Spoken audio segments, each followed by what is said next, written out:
Let's dive right into an engineering mystery today.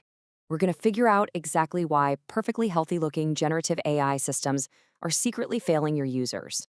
If you've ever actually deployed a large language model into production, you already know that performance can be incredibly unpredictable.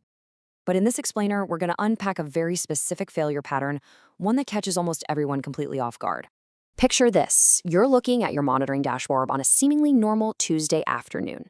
You check the latency metrics for your shiny new generative AI feature, and honestly, you see a beautifully fast average response time.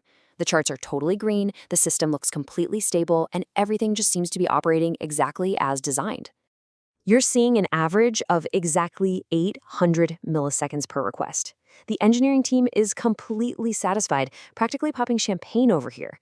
I mean, for a complex generative task, sub-second average latency is a massive win. You're probably reporting this number straight up the chain to leadership. It looks like a textbook successful deployment. But then, a support ticket rolls in. Then another one. Users are claiming that their requests sometimes take absolutely forever to complete.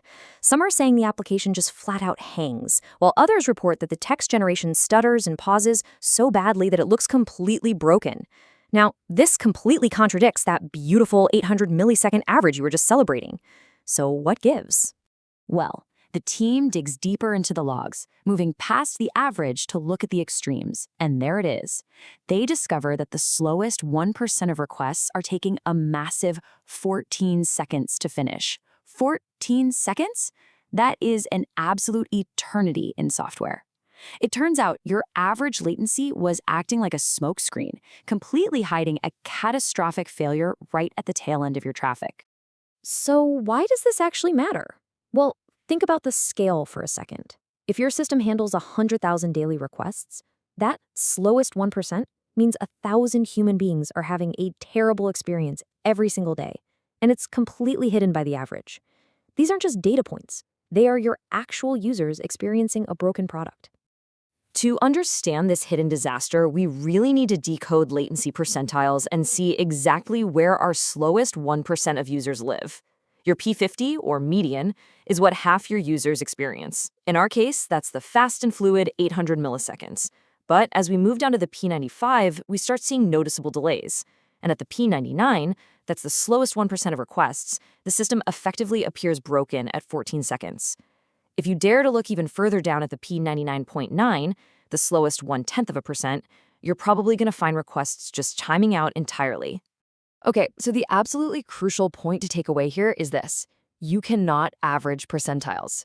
Seriously, attempting to average your P99s over time is mathematically absurd, and it literally erases the very spikes you were trying to find. The tail of the distribution, these high percentiles, is what actually governs the worst-case perceived quality for your users. Averages just obscure the reality. So to fix it, it's time we unmask the 4 main culprits causing this in AI serving stacks.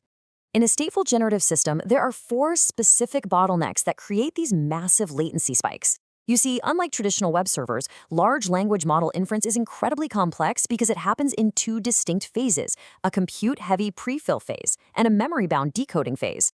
Let's break down exactly how these phases get bottlenecked. Suspect number 1 is queuing delay. Under high concurrency, requests that arrive when your GPU capacity is fully occupied just sit in a queue. Because generative AI takes time to stream responses, these queues can build up incredibly fast during traffic bursts, and this produces massive wait times that are entirely invisible when you only look at your system under average load. Moving on to suspect number 2, long prompt prefill. The prefill phase has to read the user's entire prompt at once just to understand the context. Now imagine a user paste an entire 30-page manual into the chat. Processing that giant prompt essentially monopolizes the GPU's compute power. This blocks all the shorter, much simpler requests that are stuck behind it in the queue, totally punishing everyone else. Suspect 3 is long output generation. After the prefill phase comes the decode phase, where the model generates words one by one. This phase is sequential, and it's heavily memory-bound. So when someone asks for a comprehensive, multi-section report, that single request holds onto its slot in the decoding batch for way longer than average. This drags down total throughput and keeps new requests from even starting. And finally, suspect 4, memory pressure. To generate text efficiently, the serving system has to remember past tokens using something called a KV cache. As the stateful cache fills up with all these concurrent requests, the system hits a wall. It is suddenly forced to start swapping out or evicting memory, which causes brutal, totally unpredictable latency spikes that just destroy the user's experience. Now, to catch these suspects in the act, you've got to properly instrument your latency, and that means measuring in two distinct places. If you only measure at the model inference layer, you're only seeing what the GPU is actively processing. You're completely ignoring the wait time. You absolutely have to also measure at the API gateway. The gateway captures the user's actual reality, including all the network time and, most importantly, the time spent just sitting there waiting in the queue. Beyond just where you measure, you also need to split your tracking into two specific metrics. The first is time to first token, or TTFT. This tracks the delay from the exact moment a user hits enter to when the very first word actually appears on their screen. A high P99 here perfectly exposes your queuing and your long prompt prefill bottlenecks. The second metric, which you might remember we introduced in a previous explainer, is time per output token, or TPOT. This measures the speed of generation after that first token has arrived. If your TPOT is spiking at the P99 level, it reveals that your memory and decoding phases are really struggling under load. Basically, it means your users are watching their answers stutter, pause, and just crawl across the screen. Now, what's really fascinating here is how traditional load testing just completely fails for AI. With a standard stateless API, you have fixed response sizes and very predictable processing times. But generative systems are structurally different. They accumulate state in the KV cache across multiple turns, and they have wildly varying input and output links. You literally can't just spam them with identical requests and expect to get any useful data. So, what does a realistic load test actually look like? Well, it involves sending a highly representative distribution of both long and short prompts, and then gradually increasing the load. What you are searching for is the exact knee in the curve, the literal breaking point where memory utilization fills up and pushes your P95 and P99 latency right off a cliff. Once you find it, you want to tune your system to operate safely to the left of that knee. Let's trace a classic investigation using everything we've learned so far. Imagine a generative system that passes the staging environment perfectly, mostly because the test prompts were way too uniform. It gets deployed to production. Things are fine for a few hours. But then, peak traffic hits. Suddenly, a few real users submit massive prompts. The KV cache fills up, queues begin to form, and boom, that dreaded 14-second tail latency emerges. But here's the good news. Because we set up our metrics correctly this time, we don't have to guess what went wrong. By looking at our P99 time to first token metrics at the API gateway, rather than just trusting the GPU averages, we can instantly quantify the problem. We can see clearly that queuing delay caused by a handful of really long prompts is the root cause of our massive latency spikes. Now that we know the cause, how do we fix it?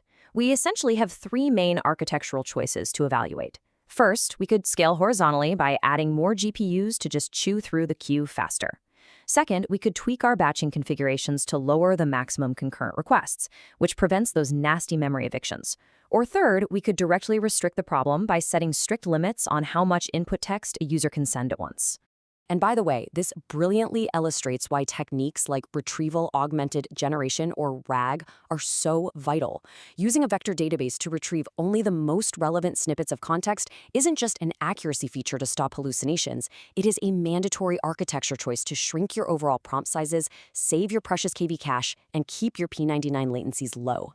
Which leads us with a final thought directly from our sources today and a great tease for our next explainer. Queuing and long prompts are manageable with better serving architecture. And the biggest architectural improvement in LLM serving in recent years came from rethinking how GPU memory is managed, that is KV cache and paged attention. So, if your P99 is lying to you today, join us next time as we explore exactly how you'll manage your memory tomorrow.